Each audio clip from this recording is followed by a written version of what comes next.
మామలపల్లి వివాదం మరింత ఉద్రిక్తంగా మారింది. గోడౌన్ వ్యవహారంపై నిరసన వ్యక్తం చేసిన సందర్భంగా పోలీసులు మాజీ ఎమ్మెల్యే అనుచరులు కార్యకర్తలను అదుపులోకి తీసుకున్నారు. ఈ సందర్భంగా రైతులకు మద్దతు ధర కల్పించకుండా రాజకీయ నాయకులు దళారీతనం చేస్తున్నారని తీవ్ర ఆరోపణలు వినిపించాయి. గోడౌన్ తనది కాదని అది రైతులకు సంబంధించిందేనని అధికారులు ఇప్పటికే స్పష్టం చేశారని పేర్కొన్నారు.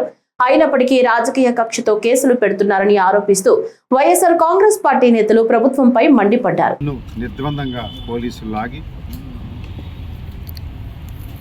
వ్యాన్లో వేసుకుని కార్యకర్తలపై దౌర్జన్యం చేసి చెల్లాచెదురు చేసి లాఠీ చార్జ్ చేసి తీసుకుని చేబ్రోడ్ పోలీస్ స్టేషన్లో అరెస్ట్ చేయడం జరిగింది.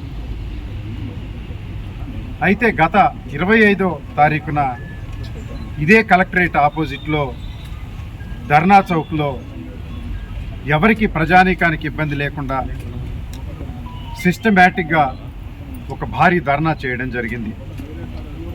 పొన్నూరు నుంచి ఎలుగెత్తినటువంటి ఆ పిలుపు అంటే మొక్కజొన్న మద్దతు కేంద్రాలు వెంటనే తెరవాలి, కేంద్ర ప్రభుత్వం ప్రకటించినటువంటి 2400 రూపాయలు మద్దతు ధరకి క్వింటా ఒక్కింటికి కొనాలి, పొన్నూరు నియోజకవర్గంలో రాష్ట్రంలోనే అత్యధికంగా 40,000 ఎకరాల్లో 18 లక్షల క్వింటాళ్ళు మొక్కజొన్న వచ్చింది, రైతులు 2400 చొప్పున అమ్మితే 432 కోట్లు వస్తుంది, మరి మీరు 1600 చొప్పున ఇప్పుడు మార్కెట్ నడుస్తుంది 297 కోట్లే వస్తుంది, 130 కోట్ల పైచిలుకు రైతులకు నష్టమైతే రైతులు బ్రతికే పరిస్థితి లేదు.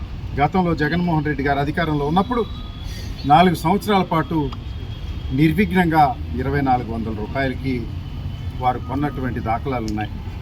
అంతేకాకుండా ఇటు తెలంగాణ అటు కర్ణాటక ప్రభుత్వంలో కూడా ఈరోజు కూడా 2400 కొంటూ ఉన్నారు. దీనికి ప్రధానమైనటువంటి కారణం పొన్నూరు శాసనసభ్యుడు ధూళిపాల నరేంద్రే ఈ రాష్ట్రంలో మద్దతు కేంద్రాలు తెరవకుండా ఉండడానికి ప్రధానమైన కారణం. దానికి మేము ఎస్టాబ్లిష్ కూడా చేశాం. ఎందుకయ్యా అంటే వారికి సంగం డైరీకి అనుసంధానంగా కాకాని వెంకటరత్నం ఫీడ్ ప్లాంట్ ఉంది, అక్కడ లక్షలాది క్వింటాలు కొంటారు. ఆయన 1650 రూపాయలకి కొని మద్దతు ధర కొనకుండా 1650 రూపాయలకి కొని మద్దతు కేంద్రాలు ఉంటే రైతులు అమ్మరు కాక ఎక్స్ప్లాయిటేషన్ చేస్తున్నాడని కాలానుగుణంగా మా ఎంక్వైరీ తేలింది ఏంటంటే మా నందిగామ జగ్గయ్యపేట సమన్వయకర్తలు సేకరించిన విషయాల ప్రకారంగా వీరు జగ్గయ్యపేటలో గోడౌను సూర్యాపేటలో గోడౌను పెట్టి రాష్ట్రంలో మొక్కజొన్న మొత్తాన్ని ఈయన దళారీల మాఫియా గ్యాంగ్ లీడర్ అయినటువంటి ధూళిపాళ్ళ నరేంద్ర చెప్పు చేతల్లో కొని జగ్గయ్యపేట సూర్యాపేటలో గోడౌన్లు పెట్టి వారి మిత్రులైనటువంటి రేవంత్ రెడ్డి తెలంగాణ ముఖ్యమంత్రి గారికి తెలియకో మరి అక్కడ మద్దతు కేంద్రాల్లో అమ్ముతున్నటువంటి వైనం అంటే వేలాది కోట్ల రూపాయలు ఆంధ్రప్రదేశ్ మొక్కజొన్న రైతు సంపద కొల్లగొట్టి తెలంగాణకి ఇవ్వడం ద్వారా వీరు లబ్ధి పొందుతూ ఉన్నారు. ఈ పరిస్థితులు ఇలా ముందుకు పోతే రైతు బతకలేని పరిస్థితి.